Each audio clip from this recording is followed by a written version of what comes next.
Lá mais ou menos daquele alto daquela coxilha, onde tem aquela terra vermelha, lá nasceu Leonel Brizola.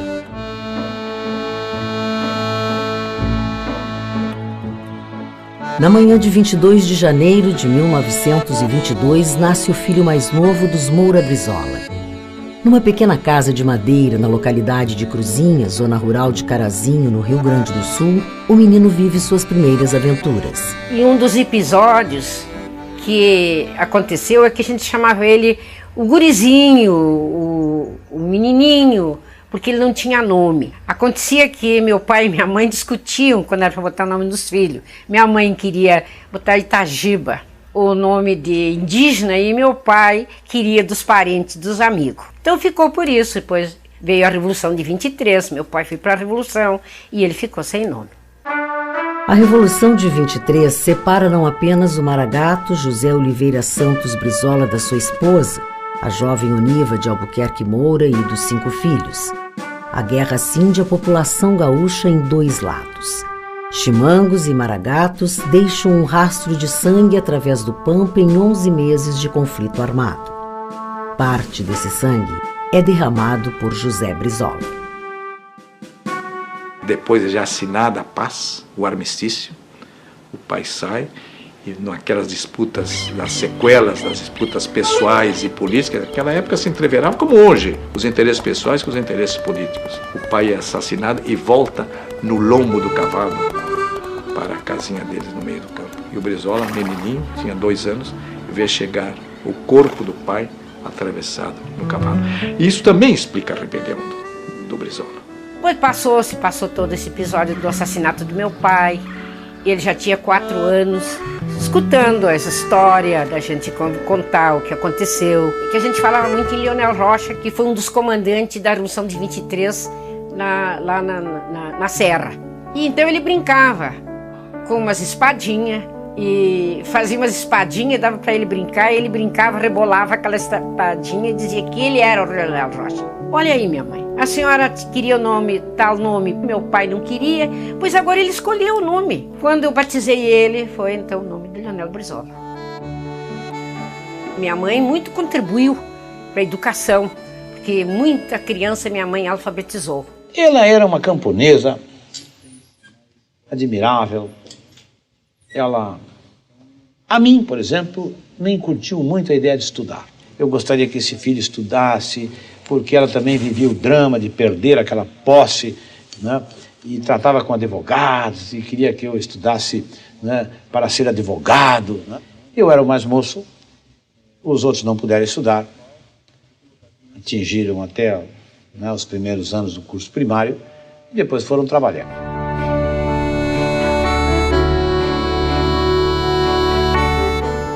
Em 1930, Getúlio Vargas avança sua cavalaria e toma o poder no Rio de Janeiro. Então Getúlio, na crista de uma revolução, comandando um inconformismo, principalmente do campo, chega ao poder político e começa a modernização do país, a estrutura industrial, a partir do café em São Paulo. Mas houve de parte também de Getúlio uma preocupação com a classe trabalhadora.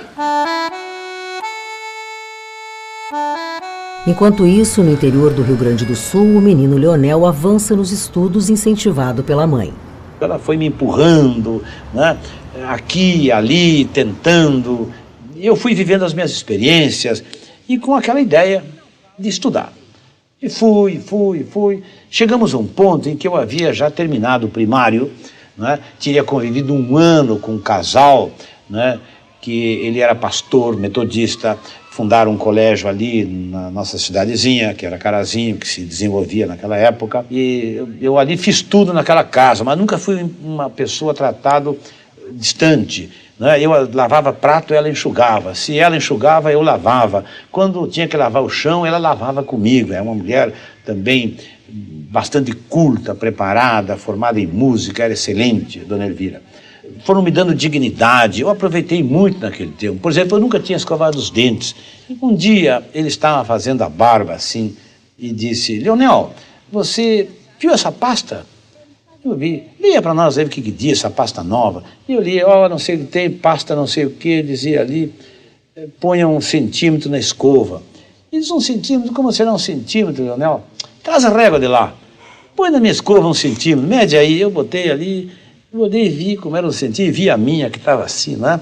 Bom, eu não me disse nada e eu aprendi a colocar 1 centímetro de pasta sobre a escova. Então ele tinha um temperamento que era do Rio Grande do Sul, um temperamento também revolucionário. Depois ele convive com a família protestante, aí absorve outros valores, de ser solidário com a pessoa humana, da justiça, da paz, e aquilo se incorpora nele, os 2 valores.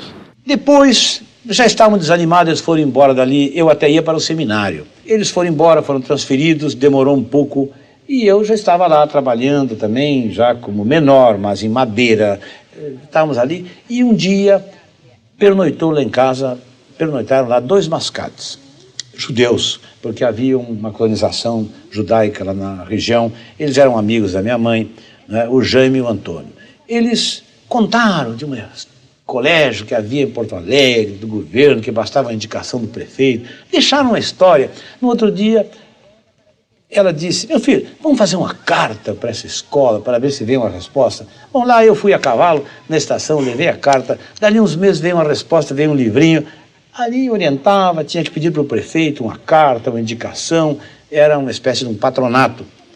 Bom, fomos lá, damos, pedimos, tal, o prefeito deu. Autoriza a Fazenda Municipal a conceder não sei quantos mil réis ao menino pobre fulano de tal, né, para comprar uma passagem de 2ª classe para Porto Alegre, onde ingressará no Instituto Pinheiro Machado. Em 1936, aos 14 anos de idade, Brizola chega a Porto Alegre.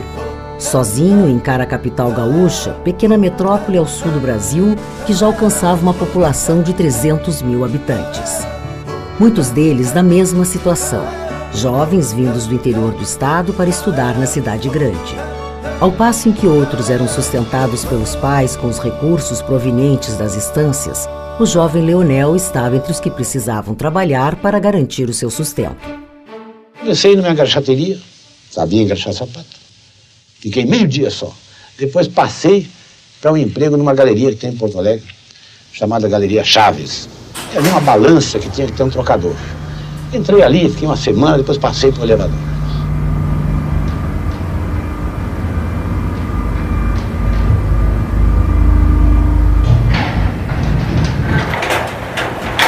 Então eu fiquei aquele ano me defendendo ali sozinho e me preparei para o exame de admissão para aquele curso que eu queria entrar. E fiz e entrei. O Brasil encontra-se sob a era Vargas. Durante os primeiros anos do Estado Novo, Brizola progride nos estudos e ensaia os primeiros passos na política. Cursa o científico no Júlio de Castilhos e participa da fundação do Grêmio Estudantil do colégio. O Brasil, que vinha desde 10 de novembro de 1937 num regime ditatorial do Estado Novo, nesse período estava sem partidos políticos. A política era feita através dos diretórios acadêmicos. Na Casa do Estudante, que era ali na Rua Riachuelo, nós fazíamos muitas reuniões. E, de repente, eu comecei a ouvir comentários de que estava participando de algumas reuniões lá um jovem muito interessado em política, etc., e dava muito palpite, etc. Era o Leonel de Moura Brizola.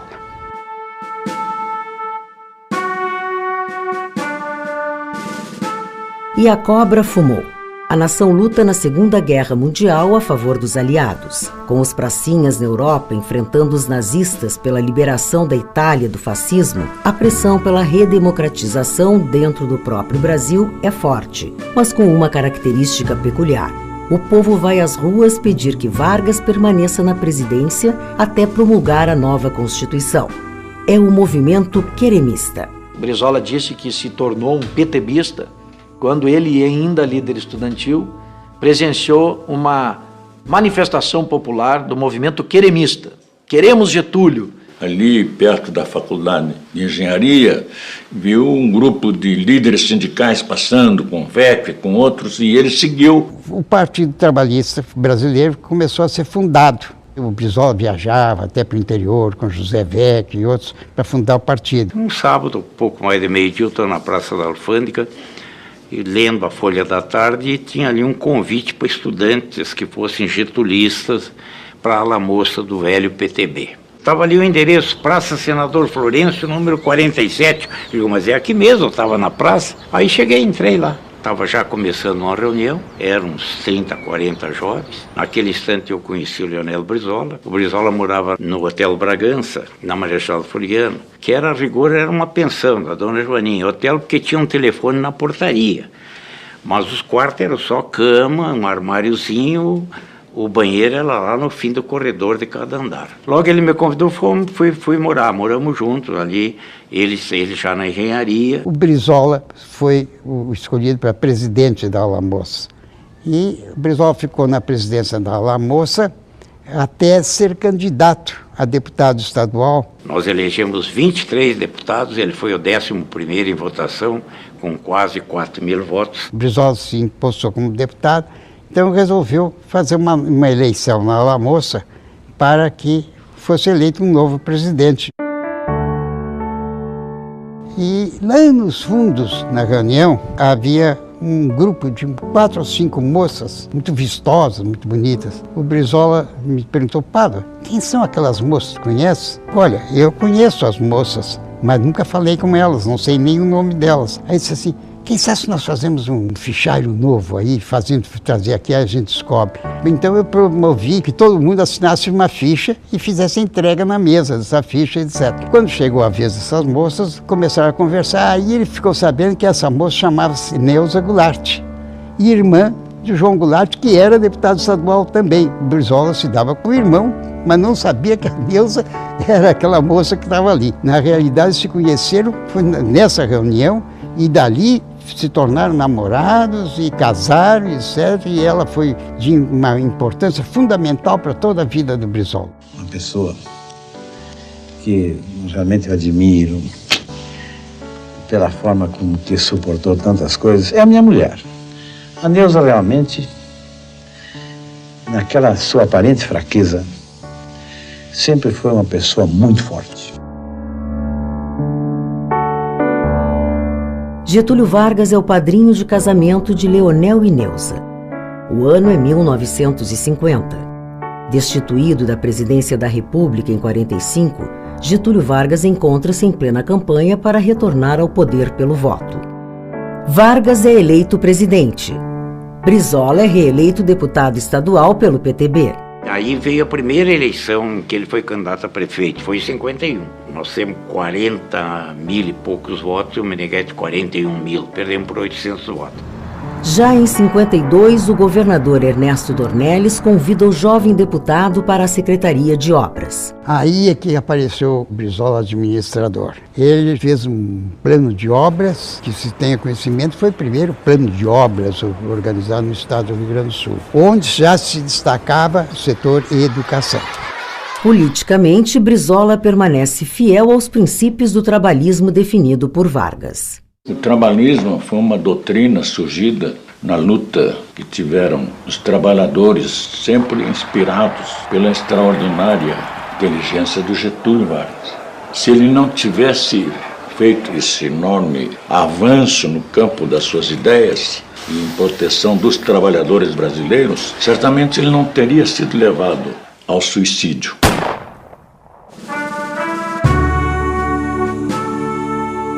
O tiro dado por Getúlio Vargas no próprio peito naquela manhã de 24 de agosto de 1954, no Palácio do Catete, dá um fim não apenas à vida do presidente, mas a toda uma era da vida brasileira.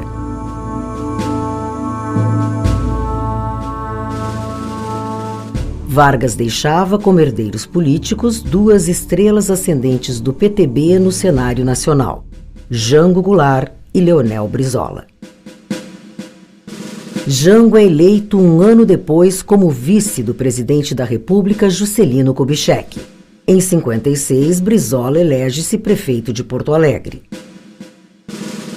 Foi a afirmação do Brizola como um desbravador de obras públicas. Como prefeito, ele revolucionou a cidade, né? Fez esse aterro da Beira-Rio, criou o Cinturão Verde, uma política de caráter produtivo na zona rural da cidade, para o abastecimento da cidade, impulsionou o transporte, criou escolas municipais. Foi uma administração como Porto Alegre não via desde o tempo do Loureiro da Silva.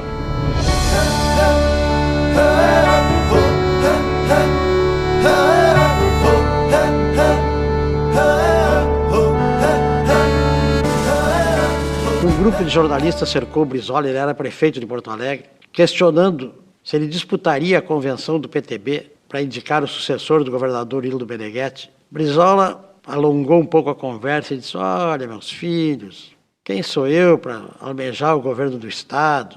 Um garoto que foi engraxate na rodoviária de Carazinho, foi ascensorista na Galeria Chaves, chegar prefeito de Porto Alegre é o teto. Só que 2 meses depois ele estava disputando a convenção trabalhista com o Loureiro, ganharia a convenção e depois ganharia de Perac Barcelos a eleição para o governo do Estado em 1958. Pela primeira vez, estas solenidades contam com a participação de grande parte da população e de caráter de festa que empolga toda a cidade. Conduzido pelas ruas da cidade, o jovem governador do Rio Grande do Sul, Dr. Leonel Brizola, recebe delirantes manifestações de apreço e carinho. O cortejo do Executivo Gaúcho detém-se por alguns momentos no monumento à Carta Testamento, uma homenagem a Getúlio Vargas. A partir daí, o cortejo assume proporções gigantescas, com a participação de um número cada vez maior de público. É a consagração do candidato do Partido Trabalhista Brasileiro, sufragado pela maioria absoluta dos votos dos rio-grandenses. O cortejo chega à Assembleia Legislativa, onde o governador Leonel Brizola prestará o compromisso constitucional.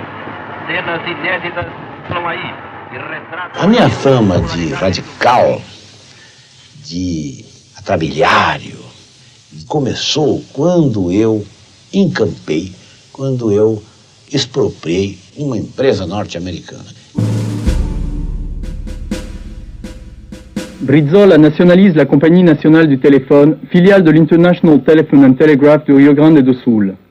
Les entreprises Brazilian Traction Light and Power, American and Foreign Power, ITT, qui contrôlent une partie des transports, de la production, du réseau d'énergie électrique et des communications, ne se modernisent pas au rythme de l'industrialisation, retardant le développement autonome. Brizola tentou, depois, quando assumiu o governo, negociar. Ele não estava na ideia da encampação. Como ele não conseguiu o entendimento com a empresa, usou os recursos judiciais. Não foi um ato arbitrário do governo, foi um ato aprovado pela Justiça. Pediu a retomada do serviço mediante o ressarcimento à empresa e de um cruzeiro na época, que ela não tinha mais direito nenhum, já tinha se recuperado de todo o capital investido. Ele dizia: olha, nós precisamos de energia para desenvolver o estado do Rio Grande do Sul.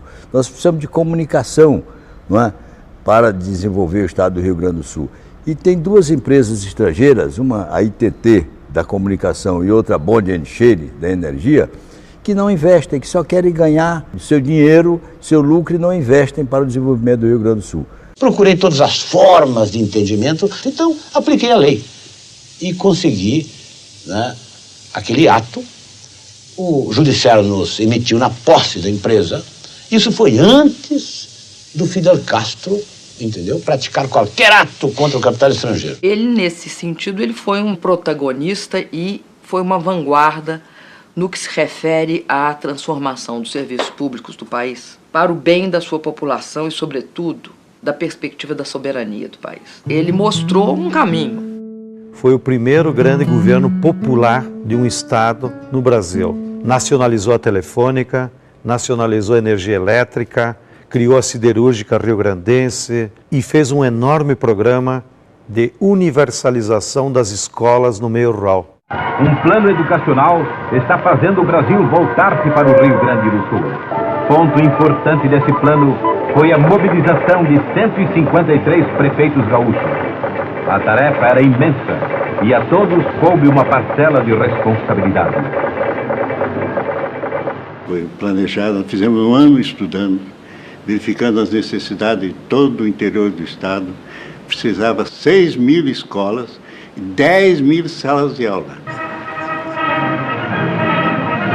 Várias equipes técnicas foram mobilizadas para elaborar um planejamento detalhado.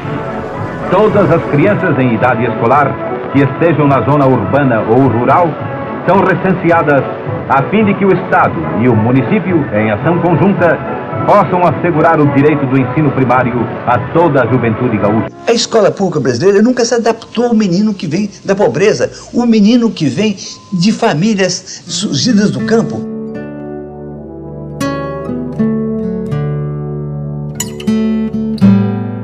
Então, a maneira de fazer com que as crianças estudassem, já que não tinha estrada nem tinha condução, era levar a escola à criança. Em lugar da criança ir à escola, ele levou a escola para a criança. E foi por causa dessas brisoletas, que eram escolas rurais tudo igual, que eu pude estudar, inclusive, perto da minha casa, sem ter que caminhar 5, 10 quilômetros, como a maioria dos filhos de camponeses faziam antes do Brizola fazer esse programa. Para tanta escola nova, foi necessário um sistema novo. Dentro das próprias comunidades, foi feito o recrutamento de auxiliares de ensino. E cursos especiais prepararam as novas professoras. A coordenadora, professora estadual experiente, orienta a auxiliar do ensino. Porque ele dizia, só pela educação nós transformamos. Só pela educação nós resgatamos a cidadania. Só pela educação nós vamos conseguir dar igualdade de oportunidade para todos. Eu, às vezes, tomo um avião desse aí, encontro um executivo assim de uma linha, aí está vendendo sapato, vendendo peça por aí pelo mundo, e às vezes vem um e me diz, olha, se não fosse aquela escolinha lá, eu estava lá, analfabeto, né? E hoje eu ando viajando por aí. O engenheiro Leonel Brizola cumprimenta educadores, técnicos e colaboradores do plano educacional. Eu acho que o Brizola foi um precursor também nessa visão libertadora, né, que vem de todos os grandes próceres da América Latina, desde o José Martí, que compreendiam que o povo somente será verdadeiramente liberto se tiver acesso à educação, se tiver escola, se tiver conhecimento.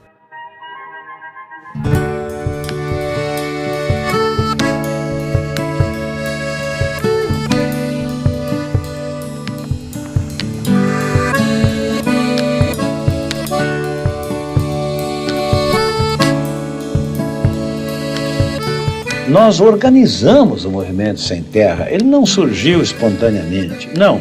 Nós, através do nosso partido, Partido Trabalhista, nós promovemos a organização dos agricultores sem terra. Percorrendo o interior, fui procurado por muitas famílias que diziam que não tinham terra, que eram filhos de colonos, filhos de agricultores. Então tratamos de, em torno dessas grebas, organizar pequenos núcleos de agricultores sem terras. E nos surgiu a ideia de fazer um acampamento. E fomos nós. Para dizer bem a verdade, nasceu aqui a ideia de um acampamento.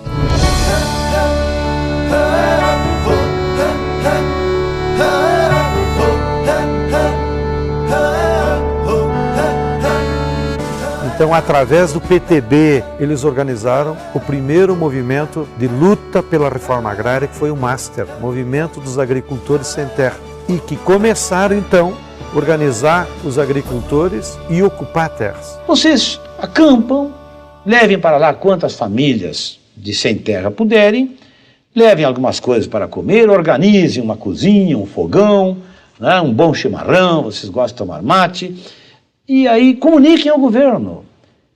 Façam publicidade desse ato, mostrem a miséria de vocês.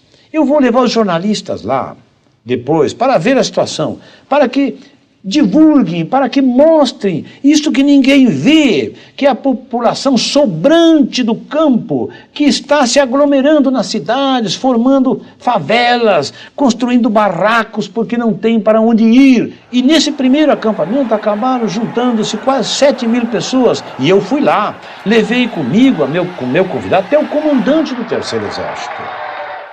E levei o presidente do tribunal, levei o bispo. E lá num palanque, eu comecei a perguntar a eles quantos filhos tinham. Tinha alguns agricultores com 12 filhos, outros com 15. Quem é que serviu aqui ao exército? Muitos, dezenas, centenas levantaram as mãos. E quem é que esteve na guerra? Quem foi soldado da FEB? Levantavam os braços e diziam, nos prometeram tudo, governador, e nós aqui estamos em busca de um pedacinho de terra. Levantaram logo uma cruz lá e puseram acampamento João 23, somos cristãos, queremos terra.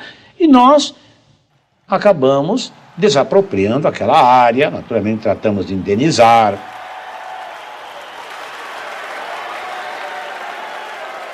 E o governo do Estado criou então a primeira lei de reforma agrária, criou o Instituto Gaúcho de Reforma Agrária e, assim que o Master ocupou o maior latifúndio que havia no Rio Grande do Sul, que era da família Maílios, uma família uruguaia, imediatamente o Brizola desapropriou aquela fazenda, que se chamava Fazenda Sarandi, e assim iniciou a primeira reforma agrária de fato, combinando a luta do povo, a organização social, com um governo popular. Isso aqui era um deserto, era um brejo de corticeira e vegetação.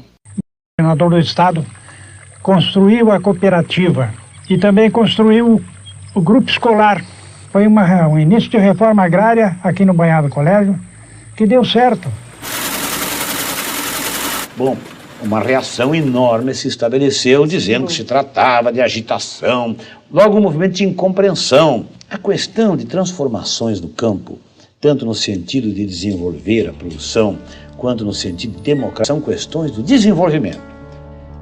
Quem ideologiza o problema das transformações no campo, diz, é agitação, é pressão política, é comunismo. Isso aí são as classes privilegiadas. Nós defendemos o direito de propriedade. Achamos que um país como o nosso concebe a ocupação da terra através da propriedade, porque nós achamos que é uma coisa tão boa que queremos para todos. Foi um governo realmente muito operoso, trabalhador, abriu a estrada da produção, conseguiu trazer para cá a refinaria Alberto Pasqualini, enfim, um elenco de grandes obras, até a travessia do Guaíba, obra federal, mas impulsionada pelo governo do estado. Foi um período realmente de transformação, o Rio Grande andou bastante naquele período de 58 a 62.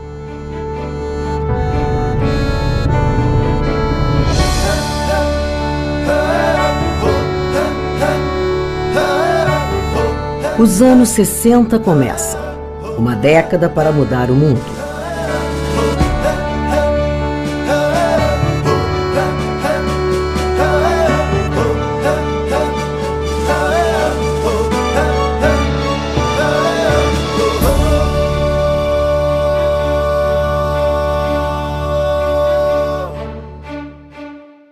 Juscelino e Jango recebem Fidel Castro no palácio.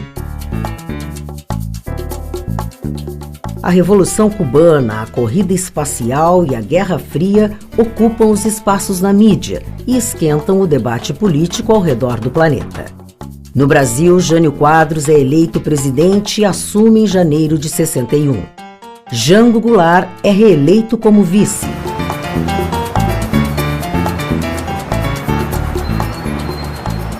Em Punta del Este, no Uruguai, uma conferência internacional concentra delegações de todas as Américas e as atenções do mundo inteiro. Essa era uma conferência interamericana para estabelecer a Aliança para o Progresso, que é um programa de ajuda dos Estados Unidos para a América Latina. E é a famosa frase do Che, esse é um programa para construir latrinas. O Che Guevara acusou a delegação americana de querer financiar latrinas, que o importante era financiar fábricas, escolas. Só a delegação brasileira, parte da delegação brasileira e um ou outro da delegação argentina que aplaudem o discurso do Che.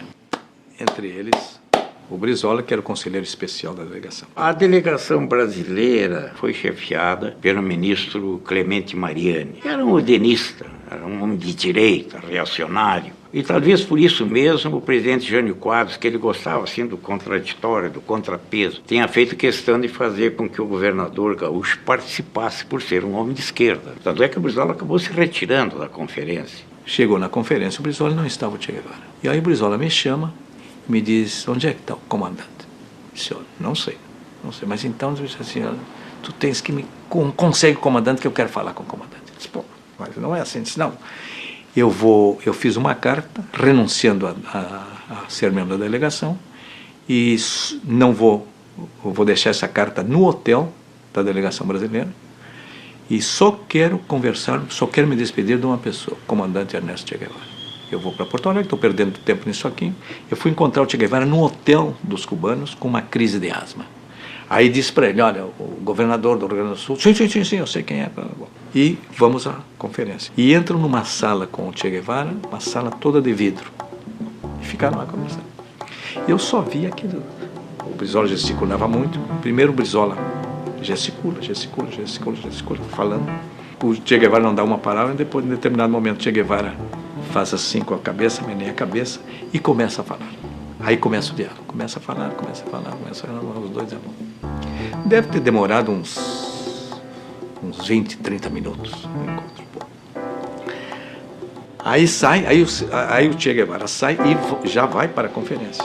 E aí o Brizola me diz uma frase que eu nunca me esqueci. E eu vou embora, Flávio, porque isso aqui não é uma reunião do povo da América Latina, uma reunião das oligarquias da América Latina. Frase do Che Guevara. A Conferência Interamericana terminou, se não me engano, dia 19 de agosto. E o Che Guevara está chegando em Brasília, se encontra com o Jânio Quadros, é condecorado pelo Jânio Quadros. E aquilo serve de aparente pretexto para a renúncia do Jânio.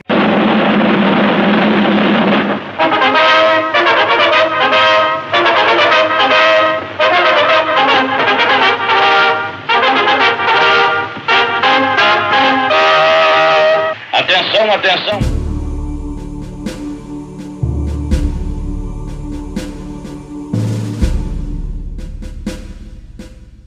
O presidente Jânio Quadros surpreendeu a todos com a sua renúncia. Ele vinha sendo um presidente eficaz. Eu muitas vezes resolvia assuntos com ele em Brasília e chegava no meu estado de volta e lá já estava a solução. Agora, eu creio que ele foi sofrendo um processo que o perturbou e tomou aquela decisão precipitada que surpreendeu a todo mundo. A nossa surpresa no Rio Grande do Sul transformou-se numa reação contra aquele acontecimento, de início a favor do próprio presidente Jânio Quadros. E nós, gaúchos, estávamos dispostos a acolher o presidente Jânio Quadros no Rio Grande. Se a sua renúncia tivesse sido motivada por pressões de quem quer que fosse. Admitíamos que ele estava sendo vítima de pressões indevidas de um golpe de Estado. Então procurei me comunicar com ele. O telefone era muito precário naquela época e ele já estava em São Paulo, na base de Cumbica. Não consegui falar com ele, mas falei com o jornalista Castelo Branco, que era seu secretário de imprensa. E o Castelinho pediu um momento, falou com ele e mandou me dizer, e me disse que ele mandava agradecer muito a nossa solidariedade e o convite que fazíamos para ele ir para o Rio Grande do Sul, porque nós queríamos organizar a resistência contra esse golpe lá, com a presença dele, que ele já havia renunciado, que não havia mais nada a fazer. Diante disto, a Constituição indicava que, uma vez o presidente, faltando o presidente, o vice devia assumir. O vice-presidente João Goulart se encontrava em viagem oficial na República Popular da China. E aí surgiu aquela questão dos ministros militares, comandados pelo general Odílio Denis. O vice-presidente não pode assumir. João Goulart, vice-presidente, presidente do nosso partido, meu cunhado, meu amigo. Até por uma questão de honra nós devíamos reagir. E passamos então a defender a sua posse.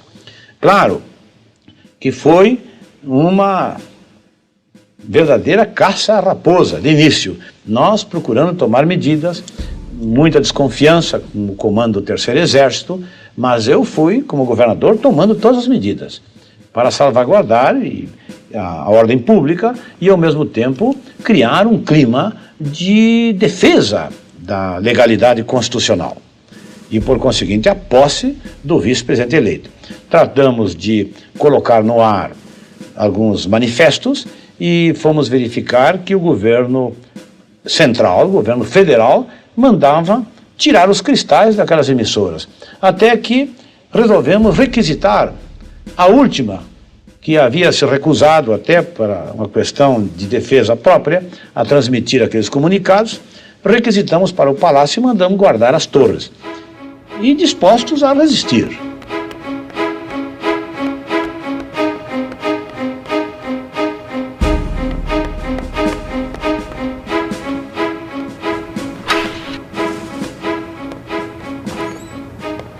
Foi para os porões do palácio e convocou a imprensa toda e lá permaneceu. Inclusive distribuiu armas à imprensa que lá estava e estava em pé de guerra. Não desejamos o caos, não desejamos a luta. Nós queremos que reine a paz e a tranquilidade para a população brasileira prosperar, trabalhar e progredir.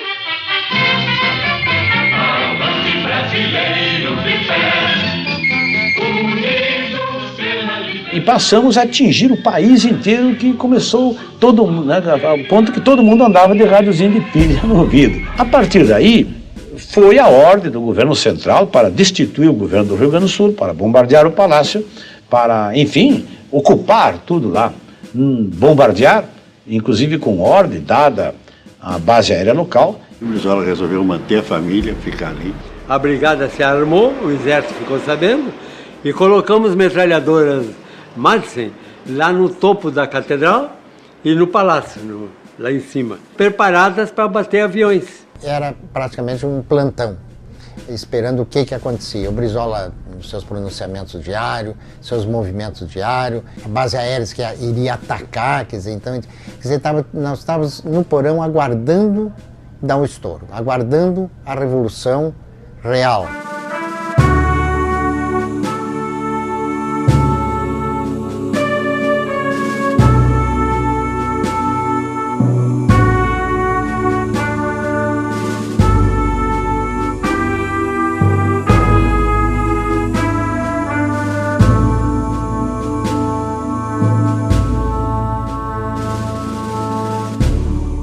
E aquilo gerou um estado, né, de perplexidade, de tensão, através de um comunicado que fizemos pelo rádio. Quando ele diz, né, decolhem os jatos, joguem as bombas, porque eu não vou me retirar, eu vou ficar aqui até o fim, em defesa da democracia, da Constituição, da legalidade.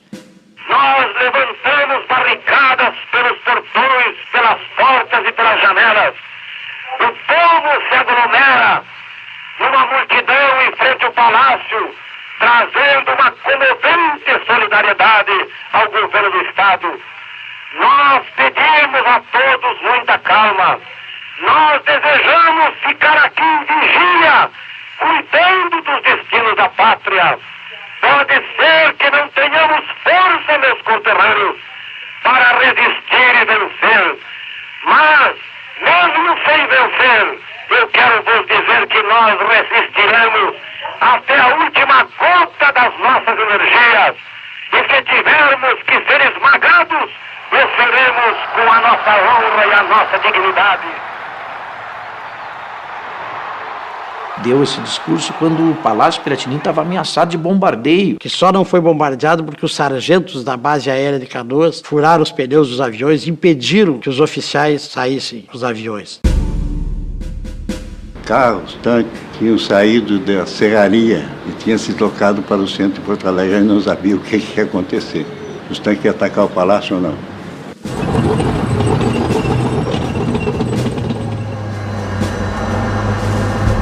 Além dos tanques de guerra, também o comandante do Terceiro Exército, General Machado Lopes, dirige-se ao Palácio Piratini. Ele vem com uma ou outra intenção. Uma chegar a dizer que eles tinham compreendido o momento histórico e estavam ao lado da legalidade. Vai ser uma festa. Ou então ele vem dizer, olha, governador, o senhor sabe, vamos evitar o derramamento de sangue, o senhor não tem condições de resistir, é melhor o senhor desistir. Aí, governador, se ele vier com essa conversa, eu vou dizer, você vai ficar preso aqui comigo. Felizmente, o Machado Lopes veio para dizer que estava ao lado da legalidade. O Terceiro Exército resolveu assumir uma posição em favor da legalidade constitucional. Criamos um clima que finalmente levou a que a intenção de impedir a posse do presidente retrocedesse, mas impuseram, numa madrugada, o parlamentarismo. Quando o presidente Goulart chegou, já era um entendimento, né, dele próprio também, e eu assumi a posição de discordar. Digo, olha, na frente do comandante do Terceiro Exército, digo, olha, eu lhe passo, neste momento, né, todas as minhas funções ao presidente Goulart. Digo, eu compreendo, né, a sua posição, mas eu quero deixar clara a minha discordância. Eu acho que esse Congresso violou a Constituição e penso que nós deveríamos exigir a posse do presidente com todos os seus poderes e, se necessário, convocar a eleição de uma constituinte para restaurar a Constituição. Mas eu não crio dificuldades. Digo, eu vou começar por pedir licença e ir dormir, porque eu, no mínimo, 3 ou 4 noites eu não durmo. Eu estou realmente exausto e, embora discordante, eu não quero criar dificuldades. No Rio Grande, apenas cumprimos com o nosso dever. Não fizemos uma revolução. Apenas assumimos uma atitude de inabalável resistência. Civis e militares todos se confraternizaram nessa luta extraordinária pela manutenção da paz e pela legalidade. Foi um episódio marcante da vida brasileira, deixou as suas lições.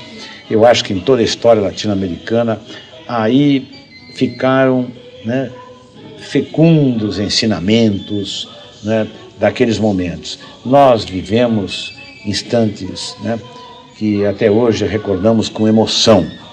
Eu nem sei como é que conseguimos fazer aquilo tudo. Era todo um sonho de defender o país, mas de repente nos vimos o povo brasileiro uníssono ao nosso lado e tudo teve que retroceder. A tentativa de impor um regime autoritário teve que retroceder. Mas aquelas sementes ficaram ali e acabaram frutificando 2 anos e meio depois, em 64.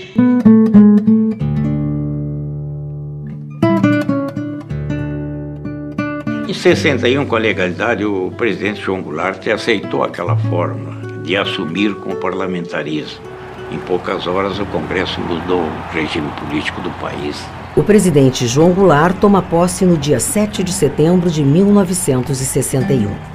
O dia 8 indica Tancredo Neves primeiro-ministro. Mas a pressão econômica, a crise econômica se agravava muito. E o presidente assume sem poderes. E isso aí foi correndo até a opinião pública. Les Ligues Paysannes, l'Union Nationale des Étudiants, le Front Parlementaire Nationaliste et le Parti Communiste exigent que Jango prenne la présidence. Le ministre social-démocrate Tancredo Neves démissionne et Jango présente le travailliste Santiago Dantas. Le Congrès s'y oppose. Le commandement général des travailleurs décrète la grève générale. Brizola é eleito em 62 deputado federal pela Guanabara. No Congresso, lidera a Frente Parlamentar Nacionalista a fim de restaurar o regime presidencial. O confronto é decidido num plebiscito em 6 de janeiro de 63. 9 milhões de votos, num total de 11 milhões e meio de eleitores, devolvem plenos poderes ao presidente da República. Jango rétablit les relations diplomatiques avec l'Union soviétique, défend les droits révolutionnaires de Cuba et combat dans l'organisation des États américains les forces favorables à une intervention militaire dans les pays voisins. Kennedy exige que Jango indemnise les entreprises nationalisées, qu'il rompe le commerce avec les pays socialistes et qu'il annule le veto mis sur les activités des entreprises américaines exportatrices de minerais. Brizola, então, pressiona o governo a acelerar as reformas de base. A reforma agrária, a reforma bancária, a reforma urbana, a reforma financeira, a reforma universitária, tudo isso eram bandeiras que foram empunhadas pelo Jango, com enorme vigor. E, evidentemente, o Brizola aparecia sempre como a síntese de toda essa extraordinária e magnífica luta que a América Latina conheceu. Eu era chefe do Estado-Maior do Comando Militar da Amazônia. E lá nós começamos a nos preocupar com o quadro brasileiro daquele momento. Né? O Jango já tinha conseguido derrubar o parlamentarismo, que nunca existiu na verdade, de fato, e já se sabia exatamente que o Brizola e o Jango não tinham identidade. Havia uma corrente do Partido Trabalhista, liderado por Brizola, e outros, que queriam que o Jango avançasse nas reformas. O Jango era o homem de negociação, do entendimento. Ele queria que o PSD se convencesse da necessidade de fazer as reformas. Eu suponho que o Brizola achava o Jango muito fraco, um pouco ofensivo, e começou a falar dele, pessoalmente, em fechar o Congresso. E falava que precisava da reforma de base e, para isso, precisava fechar o Congresso. E isso serviu muito de pretexto para as forças conservadoras, né, darem o golpe. O espantalho não era o Jango, era o Brizola. Toda essa ebulição converge para o comício realizado em 13 de março de 64, no Rio de Janeiro, na Central do Brasil.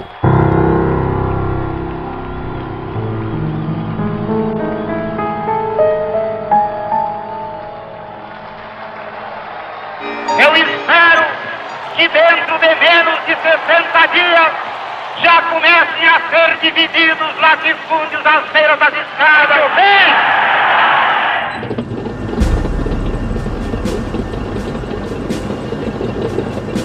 Ao final daquele março de 64, os quartéis amanhecem em guerra contra seu próprio país.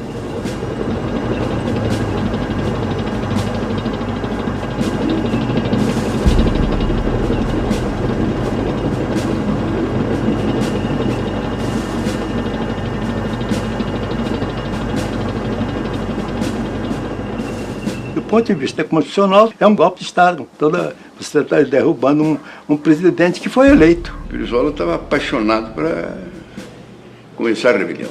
Pedi que o Jango nomeasse comandante do Terceiro Exército, ministro da Guerra, e ele, ministro da Fazenda. Mas como os dados que o comandante do Terceiro Exército davam já eram ruins, que a maioria do Terceiro Exército do interior já estava rebelada contra o Jango decidiu ir para Montevidéu. E o Brizola ficou magoadíssimo com isso. O Brizola, 1 mês e meio depois do golpe, ele ainda ficou no Brasil. Nos primeiros dias, ele mudou várias vezes de lugar. Quando verificamos que não havia mais condições, digo, bom, tratei de ver, né, que a família fosse antes, não é? A Neuza embarcou com as crianças, houve uma negociação, né? Eu estava ali junto do palácio. Eu me colocava dentro da área de segurança do palácio. Porque nossos vínculos com a Brigada Gaúcha eram muito profundos. E eles próprios me deram aquela cobertura.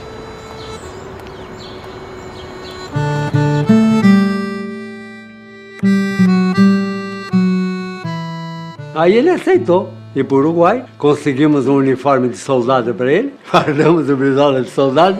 Ele entrou no carro do Ojadil de Lemos, dirigido pela mulher do Ojadil, o Ojadil na frente e o Brizola de soldado da brigada atrás. Aí ele passava pelas barreiras com mais facilidade, porque o Brizola começou a desconfiar na primeira, segunda barreira, que eles podiam reconhecer o Ojadil. Aí eles interrompeu o carro e pegavam ele. Aí ele disse para o Ojadil, desce, Ojadil, fica a tua mulher na frente e eu atrás. Aí ficou mais fácil, ele chegou até Quintão, Cidreira, Quintão. Lá ele chegou o aviãozinho do Jango, com o Maneca Liães, de piloto, aterrissou ali, o Brizola entrou de soldado e o Maneca voou a 30, 50 metros de altura para escapar dos radares e largou ele no Uruguai. Foi para Montevidéu e, por pressão do governo brasileiro, ele foi internado. Exigência que ele fosse internado numa cidade 100 quilômetros longe de Montevidéu e distante também do Brasil. E aí escolheram Atlântida. um balneário de classe média, prédios, as construções, os apartamentos muito deficientes. E ele foi para lá só, porque a dona Neuza teve que permanecer em Montevidéu, porque as crianças estavam ainda em período escolar. É preciso que uma pessoa se imagine uma apátrida, uma pessoa considerada pelos outros aí pelo mundo como uma apátrida, como alguém que não tem passaporte, não tem carteira de identidade. Então recebe um documento aqui e ali e é tolerado, mesmo nos países mais acolhedores, e que sempre tem a polícia de olho em cima no que está fazendo, como vive, o que faz. Porque mesmo nesses países acolhedores, né, hospitaleiros, o exilado é tolerado, até tratam bem, mas sempre desejam que o exilado trate de resolver seus problemas e vá embora do seu país. O exílio marca as pessoas que são responsáveis, que têm compromisso com o seu povo. O exílio marca muito. É tão forte como a marca da tortura. É uma situação muito difícil. Agora, por outro lado, nos transforma aqueles que conseguem passar, porque muita gente tem crises, adquire lesões, né, trazem marcas. Houve gente que se suicidou, houve gente que tentou suicídio, enfim, situações que, uma vez que se ultrapasse essas situações, nos transforma numa espécie de super pessoas humanas, plantas do deserto. Vou à casa do Brizola e nem subi. O Brizola, quando vê que eu estou chegando, tinha me mandado buscar, e desce e vamos a uma outra casa. E o Brizola me diz: você vai ter uma surpresa, tu vai ter uma surpresa. Aí me apresenta duas pessoas. Um deles eu me dei conta que era pela postura, que era um ex-militar. E diz o Brizola: são dois companheiros que vieram de Cuba. O Brizola estava maravilhado com Cuba. E usa uma expressão que é muito dele. Eles são como bichos, mas isso na frente, como bichos. O treinamento que eles receberam é total, absoluto, são como bichos. Vão para cima de uma árvore e ficam lá 4, 5, 6, 7 dias. Aquela visão telúrica que o Brizola tinha das coisas. A planta do deserto é aquela que é capaz de viver numa seca, né, sem limites, quando também numa inundação. Se alimenta até do orvalho da noite, consegue retirar dali o necessário para sobreviver. Nós já tínhamos, em termos de visão do mundo, aderido à guerrilha. Já estava em preparação, eu sabia, um foco guerrilheiro que ia eclodir no norte do Rio Grande do Sul, e o nosso teria que ser concomitante a esse, para que se pudesse articular com o terceiro foco, que seria o do Mato Grosso.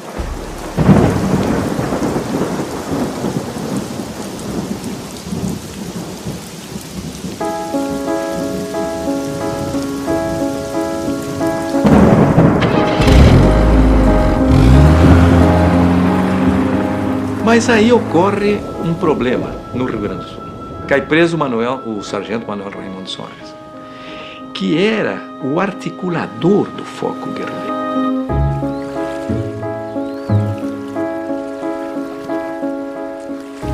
Descobri um corpo boiando no Rio Guaíba, de mãos amarradas boiando no Guaíba. Manuel Raimundo Soares não deu um dado sobre a operação da guerra, e por isso ele foi morto. Aí então, os demais integrantes do foco do Rio Grande do Sul não sabiam até que ponto tinha caído, como para usar o jargão, alguma coisa da implantação do foco. Então decidiram mudar o destino do foco. E aí é que houve o grande fiasco. Eles foram para aquela região do norte do estado do Rio, divisa com Minas Gerais, já estado de Minas Gerais. Uma serra tenebrosamente fria. Foi a guerrilha de Caparaó. Era lá na Serra Caparaó, próximo entre Rio de Janeiro e Minas Gerais. Mas logo depois caiu também, foi questão de poucos meses. Os acontecimentos não evoluem de maneira favorável. A morte de Che Guevara na Bolívia é um golpe nos revolucionários do mundo inteiro, principalmente latino-americanos. Os generais e as oligarquias mantêm o país sob controle absoluto. Depois que o Brizola desistiu dessa tensão revolucionária, adquiriu um tambo de leite. E ele disse, eu escolhi isso aí, a atividade mais absorvente para ocupar todo o meu tempo. E a dona Neuza confidenciou que foram os anos de maior felicidade do casal, quando eles viveram na fazenda Taquarembó, no Uruguai.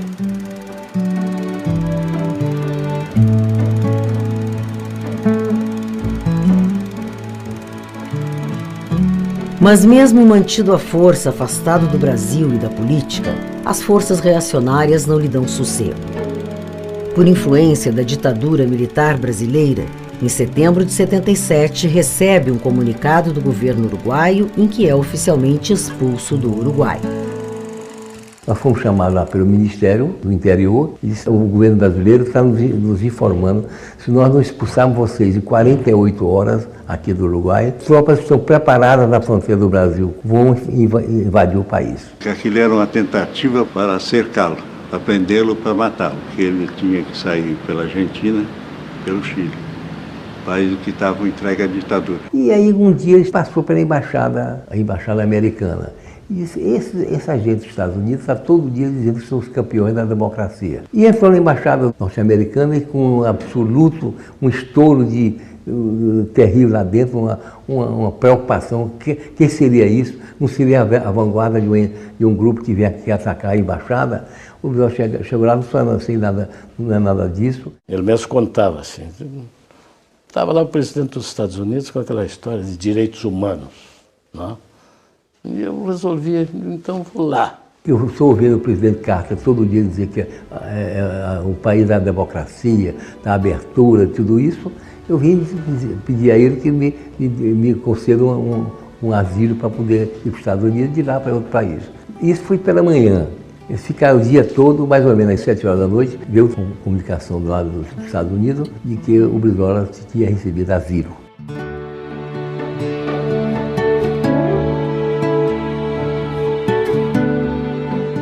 Um belo dia, eu era primeiro-ministro já, em Portugal, e estava na minha casa de noite, a dormir, toco ao telefone, mas já estou a telefonar porque há uma emergência, uma situação. O Brizola foi expulso do Uruguai, porque houve lá um incidente, refugiou-se na embaixada americana, mas eles só lhe dão, por algum tempo, a possibilidade de ele estar, ele precisa ter um passaporte. Eu disse, bem, é evidente que nós lhe damos o passaporte, isso é indiscutível, você diga lá que lhe damos o passaporte. Bem, e fui para a cama, até outra vez não pensei bem naquilo. E por volta das 10 horas da manhã seguinte, eu fui acordado pelo Presidente da República, muito zangado, a dizer, mas que é isto? Então você dá o passaporte ao Brizola sem me prevenir? Então, nem pensei em prevenir, como é que eu podia prevenir às 4 horas da manhã? Queria que eu fosse acordar por causa disso. Mas eu acho que isso não tem nenhum problema. Qual é o problema que tem? Mas é que isto, eu sou também o chefe de Estado-Maior das Forças Armadas e do Conselho da Revolução e não sei o quê, eu tinha que saber. Bem, olha, se o senhor acha que não deve dar... São questões do desenvolvimento. Então demita-me, prontos, porque o Brizola tem direito ao passaporte. Nós não podemos recusar um passaporte a um homem como o Brizola, um democrata, um lutador antifascista, tipo com provas dadas ao longo de uma vida inteira. Bem, ele lá se convenceu. E aí ele foi se integrando e absorvendo pensamento socialista, porque o Brizola era o nacionalista meio chucro. E ele ainda vinha muito com uma visão dos anos 60, que tinha sido mais ou menos influenciada por a Revolução do Fidel de Castro e por todas as coisas. E eu notei, que na Europa é uma coisa estranhíssima, que os camaradas dele tratavam-no por comandante, porque ele foi chefe de uma guerrilha. Eu disse, Brizola, você tenha paciência, mas agora aqui na Europa não pode ser comandante, nem pode ser chefe de guerrilha. Você tem que ser um líder político, e eu vou pô-lo em contacto com os líderes políticos. Fui eu que o apresentei ao Willy Brandt, ao Mitterrand, ao Filipe González, ao Olavo Palme, toda essa gente. que gostou muito dele e que o meteu logo na Internacional Socialista. Depois, em janeiro, final de janeiro de 78, quando eu chego, sou expulso do Uruguai, sou libertado, expulso do Uruguai e vou para Lisboa, encontro o Brizola em Lisboa. Ele já estava, então, com outra visão, estava de novo na imersão política. Nós temos que estruturar um partido, estruturar um partido. E eu gostava de fazer um congresso em Lisboa. O que é que você acha? Eu digo, acho bem, faz no Partido Socialista, pois se você é socialista também, faça o congresso no Partido Socialista. O congresso foram centenas de brasileiros que estavam residados na toda a Europa, estavam na Ásia, na África, para todo canto. Então, em Lisboa, foi formidável o encontro de muitas experiências de brasileiros que estavam 10, 12, 15 anos no exílio, em regiões diferentes do mundo, e que traziam a sua contribuição. E o depoimento de brasileiros, como eu e outros que estavam no Brasil, e levávamos as informações da realidade do nosso país. E daí renasceria o PTB, o partido que Brizola ajudou a fundar. Estivemos lá discutindo o programa do partido. Era um momento em que o regime militar estava se abrindo, já se pronunciava uma anistia próxima. Eu sou o mesmo. Sou o mesmo que sempre fui. Verdadeiramente o que há, isto sim, é um contexto diferente do nosso país. Eu acho que realmente o Brasil de hoje é muito diferente. Vivemos um clima de reconstrução democrática. E se algo diferente eu tenho em relação ao que fui, eu diria amadurecimento, porque todos nós amadurecemos. Melhor conhecimento das coisas, dos homens, da vida. E estes cabelos brancos que tenho aqui na cabeça. Eu fui com o Tancredo Neves a Nova York, fiquei uma semana lá, parei com ele no Hotel Roosevelt, quando nós discutimos a vinda dele e a volta para o Brasil. De Nova York a Assunção. De Assunção a Foz do Iguaçu. Pousamos lá. No dia seguinte íamos direto a São Borja.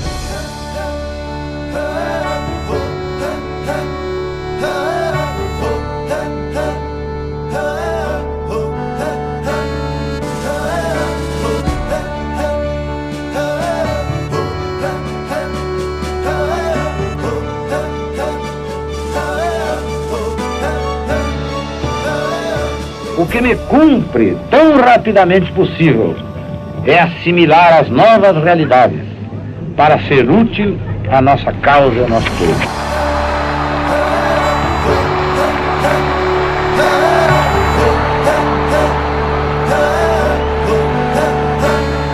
E há naquele momento mais do que expectativa, eu acredito, assim, uma grande esperança que o Brasil de fato ali, a partir dali, trilhasse um novo caminho. A concepção que o Brizola tinha é que, quando houvesse abertura, essas ideias iam empolgar o Brasil, mas que o governo, a ditadura que ainda estava no poder, faria de tudo para impedir o avanço dessas concepções. E foi o que ocorreu, com o Golbery caçando PTB, entregando para Ivete Vargas, através de uma articulação com o judiciário, para terminar com aquela sigla.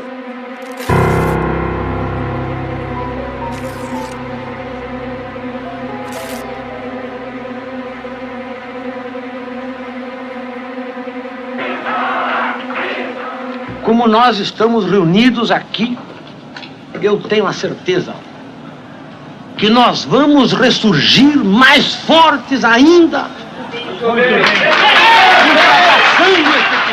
Tivemos que fazer todo o processo de refundação do partido, agora Partido Democrático Trabalhista, PDT. A ideia dele do Partido Nacional. E com o compromisso de mudar a sociedade. E contra tudo que pensavam todos aqui, ele se candidata a governador do Rio de Janeiro, nem quis se candidatar a governador do Rio Grande do Sul. Não vai ser apenas a vitória de um homem. Não vai ser apenas a vitória de um partido. Vai ser a vitória e a afirmação do povo do Rio de Janeiro. Ele viajava pelo interior do estado, um caminhãozinho do candidato a deputado estadual, sem recursos, a população escondida, olhando pela janela, olhando por uma fresta na porta, debaixo de uma árvore, todo temeroso, achava que aquela abertura era para descobrir mais gente, para haver uma reação. E o Brizola falava: aqui vos fala Leonel Brizola, candidato ao governo do estado do Rio de Janeiro. E a população escondida, mas ouvindo. Até que um momento, principalmente por causa da memória, os pais passando para os filhos quem era Brizola, foi um momento que houve uma explosão. Mas o Globo escondia, não apresentava os resultados da pesquisa. No primeiro dia de apuração, eu soube que estava armado um esquema para roubar a apuração, roubar o Brizola naquilo ali, e eu denunciei. 2 candidatos a vereador da cidade do Rio de Janeiro chegaram para mim e disseram que tinha gente preenchendo as cédulas em branco para outro candidato, o candidato do PDS. E que depois botavam na contagem esses votos por cima do monte e botavam embaixo os do Brizola e os meus, e aí contavam como se fosse para esse do PDS. O nome do jogo era eleger aquele candidato. Então tinha uma parte do esquema que era esse na apuração propriamente dito, e tinha outro que era lá nos computadores da Proconsult. Eu dei uma entrevista até à TV Globo, reconhecendo a vitória do Brizola. Aí me ligou o Wilson Mirza, em nome do Brizola, dizendo que gostaria de ter um telegrama meu reconhecendo a vitória do Brizola, que de posse desse telegrama o Brizola convocaria uma entrevista com a imprensa internacional. Se esta soma tivesse sido feita à mão, estava tudo pronto e acabado. O Globo estava na jogada da Proconsult. O Brizola confirmou a denúncia, enfrentou a Globo e o tribunal resolveu cancelar o contrato com o Proconsult. Aí foi uma façanha extraordinária, né? Começamos com 3% e conseguimos elegê-lo.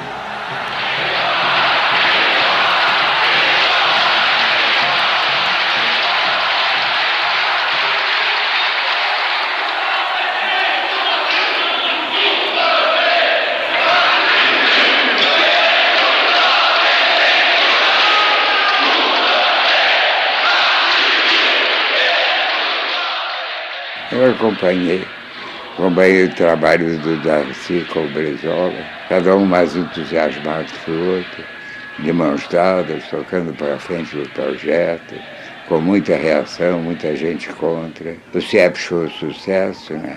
É a escola que nós precisávamos, que mantém o aluno o dia inteiro, ele não tem casa, não tem nada, então não tem lugar na escola. No mundo inteiro, a escola é assim, menino fica 8 horas na escola. Se é preciso isso para menino francês, aprender a escrever francês, se é preciso no Japão, se é preciso na Conchinchina, se é preciso no Uruguai, por que não no Brasil?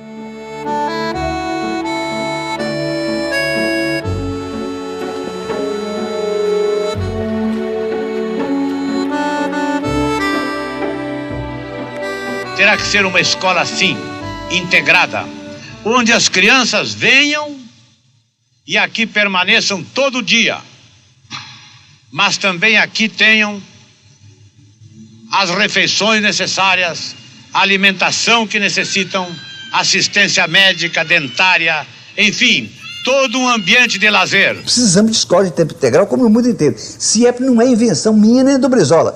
É a escola honesta do mundo inteiro, a única em que o popular pode realmente progredir. Por isso é que é preciso multiplicar os milhares CIEPs para salvar toda a criançada do Brasil. Brizola construiu 500 CIEPs no Rio de Janeiro. Mesmo com dificuldades financeiras e sem apoio federal, investia em obras públicas. A mais espetacular vem com o projeto de Oscar Niemeyer, o Sambódromo. A construção da passarela do samba confrontava antigos interesses na montagem do Carnaval Carioca, que se repetia a cada ano com estrutura temporária e gastos renovados. De modo que durante esse tempo todo da construção, nós nos encontrávamos. Os problemas eram grandes, o tempo curto, a campanha contra o Sambódromo era terrível. E o Brizola vencia tudo com uma coragem, uma determinação que eu admirava muito. Ele, quando implementou o Sambódromo no Rio de Janeiro, que tinha aquele negócio de monta, desmonta, ninguém acreditava. E mais do que fazer a passarela do samba para se divertir, ele teve a ideia, junto com o professor Darcy Ribeiro, de fazer daquilo uma escola durante o resto do ano. E o Sambódromo é a maior escola pública do mundo. São 5 CIEPs. 5 mil meninos têm educação lá o dia inteiro. Então, de fato, o Sambódromo é um escolão. Só que esse escolão empresta aquele espaço ao carnaval uma semana por ano. Em poucos meses o Sambódromo estava pronto e ele contente, assistindo o primeiro desfile. Aí foi outra briga com a TV Globo que fez uma campanha contra a passarela. Vai cair, não transmitiu o carnaval. Brizola danado gostava de uma peleira, bom gaúcho, mandou autorização para a rede Manchete do Bloco transmitir o carnaval. O Bloco, com a transmissão, ganhou da Globo. Aí a Globo no ano seguinte quis voltar a transmitir. Governador, é uma vitória. É realmente um momento muito emocionante. Encerramento dessa epopeia do desfile da escola de samba. Estão terminando os desfiles. Felizmente, tudo muito bem. Um brilhantismo que eu creio que está além de toda a expectativa.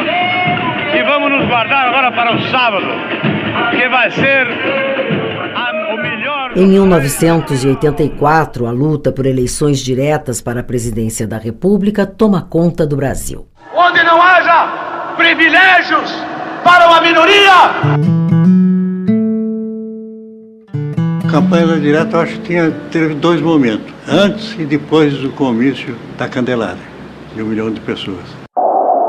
O Rio é o Brasil.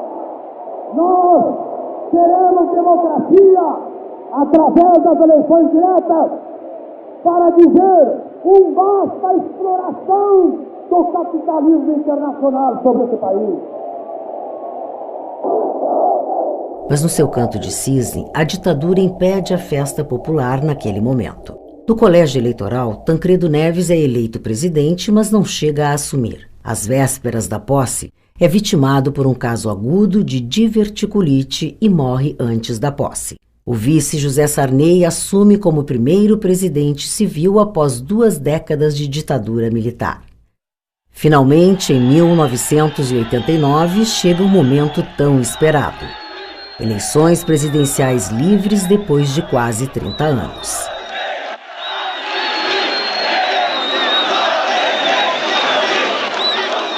Aquela foi uma eleição em que estavam disputando quase todas as figuras públicas importantes do país. Porque ali estava Brizola, estava Ulisses Guimarães, estava Aureliano Chaves, estava Mário Covas, sabe? Figuras públicas importantes do país que eu tinha aprendido a respeitar, sabe? Que tínhamos feito a campanha das diretas junto.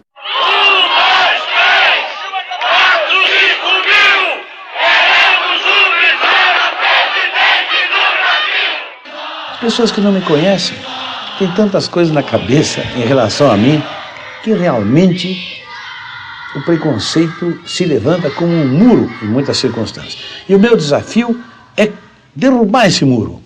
Eu quero ver se nessa campanha as pessoas acabam me conhecendo. E eu acho que aí vão se desfazer todos os problemas. Onde me conhece eu não tenho problema. E à medida que eu vou tomando contato com as comunidades, os estados, e vou me tornando conhecido, eu vou firmando a minha posição. Essas pesquisas que divulgam não correspondem à realidade. Pesquisa é isso aqui. O senhor Leonel Brizola é que apresenta um passado mais rico de experiência administrativa, política, de estadista também. E, ao contrário do que geralmente acontece, em que os governantes brasileiros, depois de 1, 2 anos, 3 anos de poder, estão desmoralizados, o senhor Brizola terminou tanto o período da Prefeitura de Porto Alegre, como depois o governo do Estado do Rio Grande e o governo do Estado do Rio de Janeiro, com um prestígio igual ou superior ao que ele tinha quando foi eleito, quando iniciou o mandato. Isso é um caso raro em nosso país.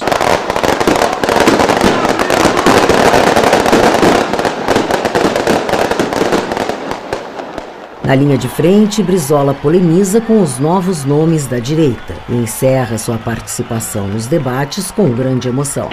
Quem irá votar neles será essa mesma direita que sustentou a ditadura contra a vontade do povo. Tudo aí, malufista! Malufista! Filhotes da ditadura! Todos engordaram na ditadura! Intervalo, por favor.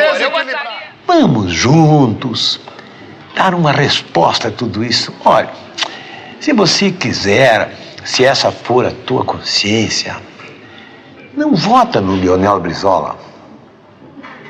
Aí há gente digna, competindo, leal e honestamente, mas não vota nesses candidatos.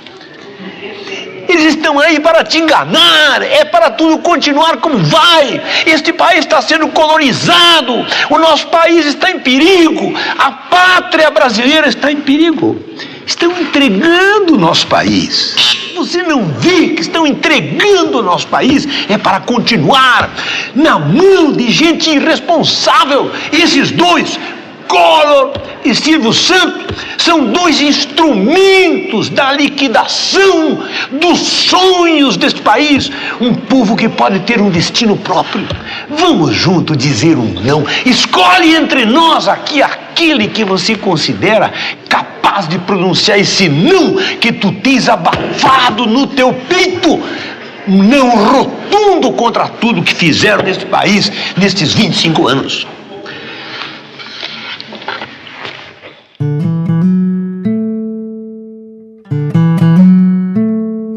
Segundo nossa análise de resultado, o Brizola entraria no segundo turno com 500 mil, 1 milhão de votos acima do Lula. Eu de manhã, quando fizemos uma apuração, eu subi e fui comunicar isso ao Brizola. Ele olhou, muito ruim. Eu precisaria ter uma votação maciça, ter um apoio maciço da população. Isso é um outro aspecto muito importante da biografia do Brizola, essa visão dele, de que sem o apoio popular para os objetivos, as metas, as propostas, os caminhos que ele queria percorrer seriam impossíveis. Brizola não passa ao segundo turno, fazendo 0,5% a menos de votos do que Luiz Inácio da Silva. Aí eu tomo a decisão de ir na Avenida Atlântica, no apartamento do Brizola, conversar com o Brizola. Cheguei lá, tinha uma multidão e estava um clima muito tenso, um clima realmente tenso. Então uma hora o Brandão Monteiro falou assim para mim, ô Lula, fica tranquilo que essa tensão deve acabar logo, sabe? E a multidão lá na praça, lá gritando. Aí fomos discutindo a história. Aí veio o gesto que o Brandão tinha me falado. Ou seja, o Brizola pega na minha mão e vai na janela e levanta a minha mão. Aí a multidão que estava lá entrou em uma ovação extraordinária. Foi um momento emocionante, foi um momento marcante. E aí passamos a andar pelo Brasil, eu, Brizola, Miguel Arraes. No segundo turno, Lula enfrenta Collor e é derrotado. Fernando Collor de Mello assume como presidente do Brasil em março de 1990. O Brizola foi lá em casa e me disse uma coisa que me marcou. Ele disse, olha aqui, político que nunca perdeu não sabe o que é política, porque a derrota ensina. Você não pode pensar que a vida política é feita de vitórias sucessivas, não é assim. Você está lá em cima e cai, está aqui embaixo e volta, né? E aí, o exemplo era ele próprio, né? Que teve ups and downs, sobe e desce o tempo todo. Um ano depois, volta a vencer a eleição para governador no Rio de Janeiro com uma votação consagradora. O Brizola tinha uma liderança, eu não sei se alguém já teve uma liderança daquela. Aquela Baixada Fluminense ali era uma alucinação, o povo correndo atrás dele. Eu diria, talvez a figura mais marcante do ponto de vista, sabe, da força interior.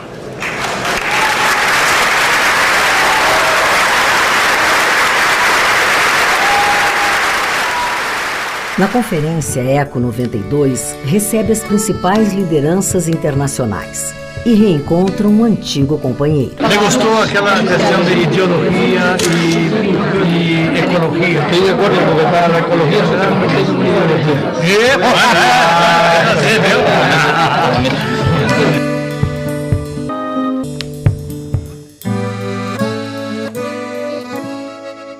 Em 7 de abril de 1993, Leonel Brizola perde a companheira de sua vida.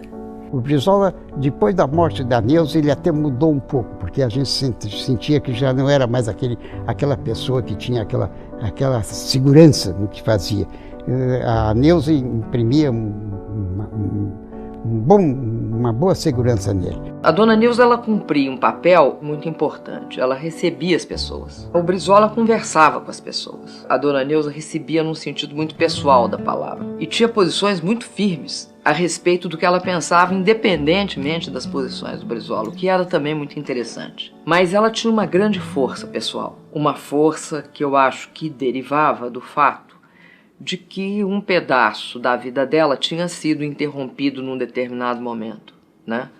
Que foi o fato de que, de uma certa forma, sobre ela recaiu o ônus familiar do exílio. A Globo tinha feito uma campanha muito dura contra ele, né? Ele tinha rompido com Roberto Marinho, escrevendo um editorial levantando crítica descabida ao Brizola, e ele então entrou na justiça, conseguiu o direito de resposta.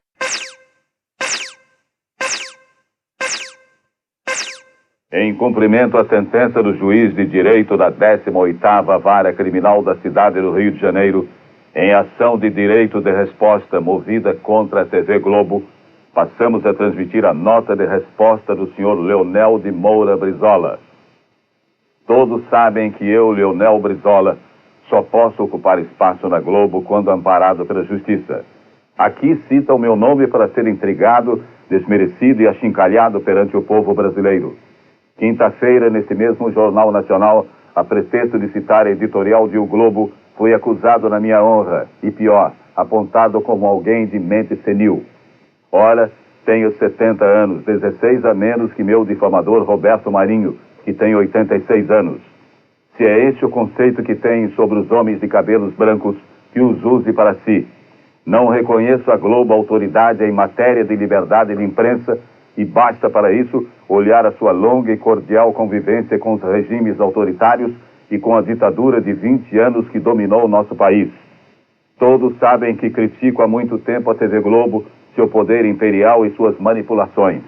Mas a ira da Globo que se manifestou na quinta-feira não tem nenhuma relação com posições éticas ou de princípio. É apenas o temor de perder o negócio bilionário que para ela representa a transmissão do carnaval. Dinheiro acima de tudo. Em 83, quando construí a passarela, a Globo sabotou, boicotou, não quis transmitir e tentou inviabilizar de todas as formas o ponto alto do carnaval carioca.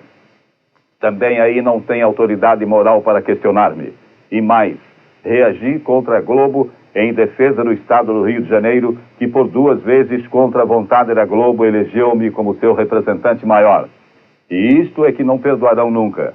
Até mesmo a pesquisa mostrada na quinta-feira revela como tudo na Globo é tendencioso e manipulado. Ninguém questiona o direito da Globo mostrar os problemas da cidade. Seria antes um dever para qualquer órgão de imprensa. Dever que a Globo jamais cumpriu quando se encontravam no Palácio Guanabara governantes de sua predileção. Quando ela diz que denuncia os maus administradores, deveria dizer sim que ataca e tenta desmoralizar os homens públicos que não se vergam diante do seu poder. Se eu tivesse as pretensões eleitoreiras de que tentam me acusar, não estaria aqui lutando contra um gigante como a Rede Globo. Faço porque não cheguei aos 70 anos de idade para ser um acomodado. Quando me insulta por nossas relações de cooperação administrativa com o governo federal, a Globo remorde-se de inveja e rancor e só vê nisso bajulação e servilismo. É compreensível. Quem sempre viveu de concessões e favores do poder público não é capaz de ver nos outros senão os vícios que carrega em si mesmo.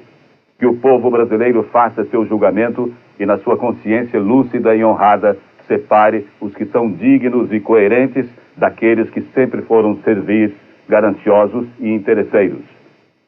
Assina Leonel Brizola. O Brizola valorizava mais a busca da glória do que propriamente a busca do poder. Tinha um grande espírito de sacrifício, se expunha muito aos riscos, às derrotas, como sofreu, por exemplo, em 2 eleições para a presidência da República, mas isso era o que tornava também o Brizola diferente, grande nesse sentido, ou seja, um líder. Em 7 de abril. Vamos em frente, companheiras e companheiros. Isso aqui é uma festa de militantes. Obrigado a vocês. Aí veio as eleições de 98. Nós fizemos aliança com o PDT, fui conversar com o Brizola, ele disse, eu quero ser candidato a vice, e aí saiu o candidato, eu e o Brizola juntos, acho que por 2% nós não tivemos segundo turno. O Brizola não fugia à luta, né? Ele achava que devia estar dando recado à população. Então essas últimas participações dele era mais para dar um recado. Ele sabia que ele não tinha condições de vencer. Em junho de 2004, Leonel de Moura Brizola, como tantas vezes já fizera na vida, viaja à sua fazenda no Uruguai. É a última vez que visita aqueles campos. O horizonte abre-se diante de seus olhos carregado de nuvens cinzentas. O inverno é implacável. O frio e a umidade também sabem ser inimigos cruéis. Brizola retorna ao Rio de Janeiro com uma forte gripe e vive acamado seus últimos dias. Uma semana depois de retornar ao Brasil, encontra-se por fim com a morte.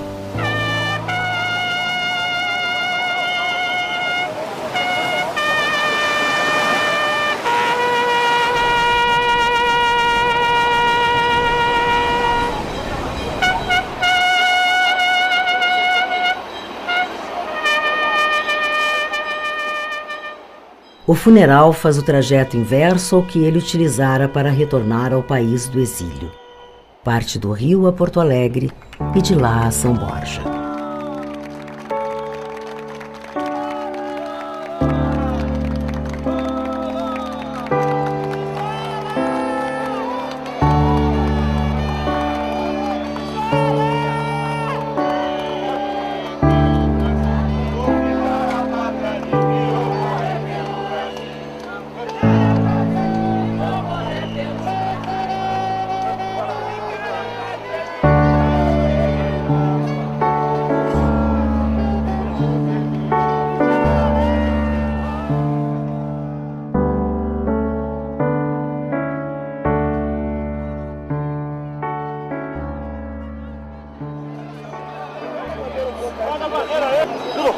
E hoje não sou um bandido, graças a Brizola.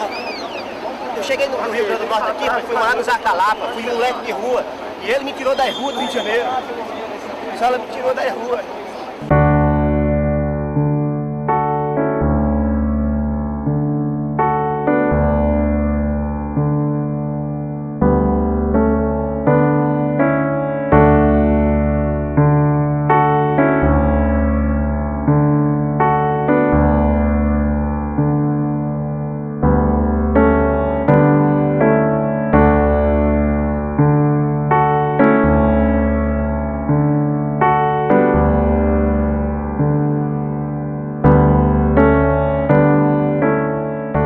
Patriota.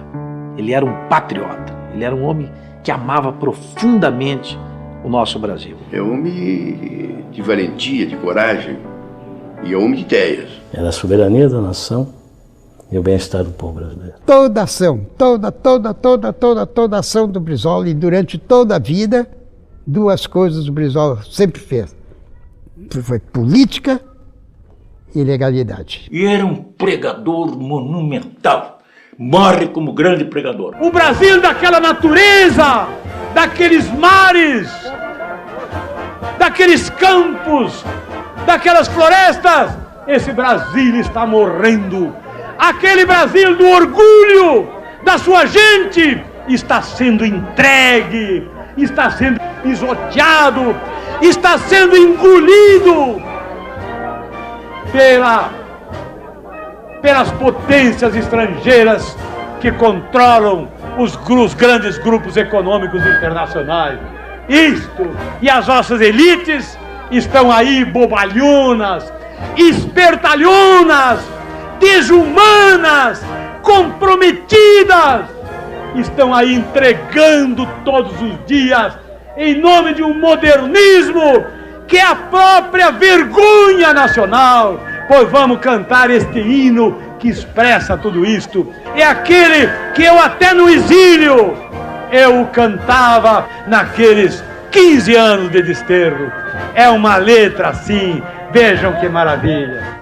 Brava gente brasileira, longe vá, temor servir. ou ficar.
A planta do deserto é aquela que é capaz de viver numa seca, né, sem limites, quanto também numa inundação.